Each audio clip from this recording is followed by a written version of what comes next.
Assalamualaikum warahmatullahi wabarakatuh.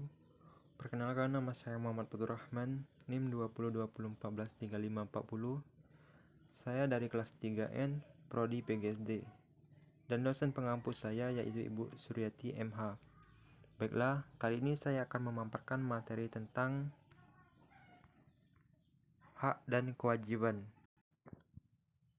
Apakah pengertian hak dan kewajiban? Baiklah, saya akan membahas satu persatu.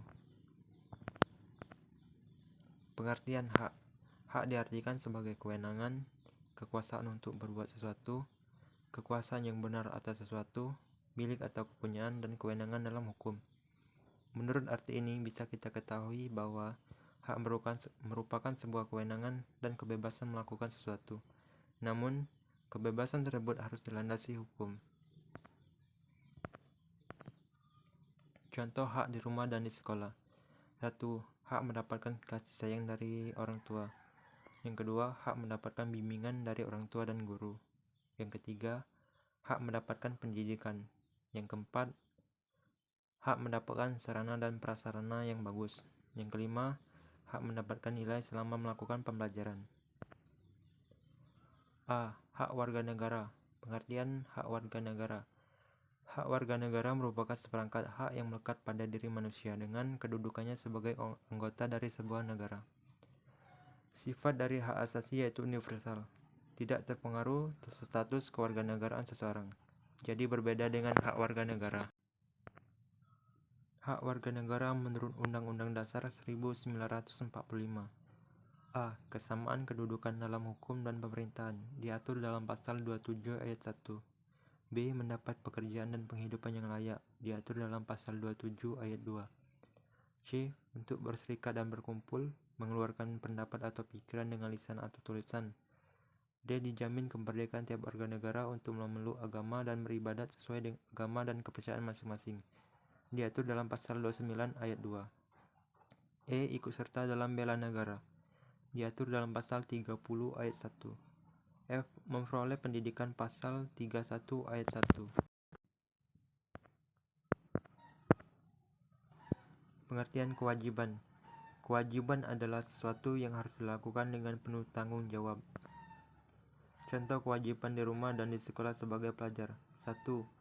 Menghormati kedua orang tua. Yang kedua, menyayangi semua anggota keluarga dan mematuhi peraturan keluarga. Yang ketiga, mendengarkan nasihat orang tua. Yang keempat, mengikuti kegiatan belajar mengajar dengan baik. Yang kelima, menghormati guru dan semua staf sekolah yang bertugas. Yang keenam, mengerjakan tugas dan mengumpulkannya dengan tepat waktu dan mematuhi tata tertib sekolah. Yang ketujuh, turut serta menjaga kebersihan, keamanan, juga kenyamanan lingkungan sekolah. Selanjutnya itu B. Pengertian kewajiban warga negara. Pengertian kewajiban. Kewajiban adalah segala sesuatu yang harus dilaksanakan atau dilakukan oleh seseorang sesuai dengan aturan yang berlaku. Apabila kewajiban dilanggar, maka akan mendapatkan sanksi sesuai dengan peraturan yang berlaku. Kewajiban warga negara menurut Undang-Undang Dasar 1945. A. Menjunjung tinggi hukum dan pemerintahan, diatur dalam pasal 27 ayat 1. B. Ikut serta dalam bela negara, diatur dalam pasal 30 ayat 1. C. Mengikuti pendidikan dan pemerintahan wajib membiayainya, diatur dalam pasal 32 ayat 2. Manfaat melaksanakan hak dan kewajiban yaitu 1. Hidup akan lebih menyenangkan sebab terciptanya kerukunan. Yang kedua, terhindar dari perilaku menindas hak orang lain sebab apabila lalai atas kewajiban dan hanya menuntut hak bisa jadi kita melanggar hak orang lain. Yang ketiga, lebih teratur dan tertata, menjadikan kita pribadi yang disiplin, menghormati keberadaan orang lain dengan lain sebagainya. Hubungan hak dan kewajiban. Hak dan kewajiban memiliki hubungan yang tidak terpisahkan. Hak dan kewajiban akan selalu berdampingan.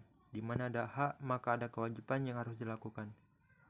Setiap warga negara tidak boleh hanya menuntut haknya, tapi juga harus melakukan apa yang sudah menjadi kewajibannya. Selanjutnya, pembatasan hak. Pembatasan hak dan kewajiban sebenarnya sudah diatur dalam Undang-Undang Dasar 1945. Namun, Anda harus tahu alasan dilakukannya pembatasan hak serta kewajiban.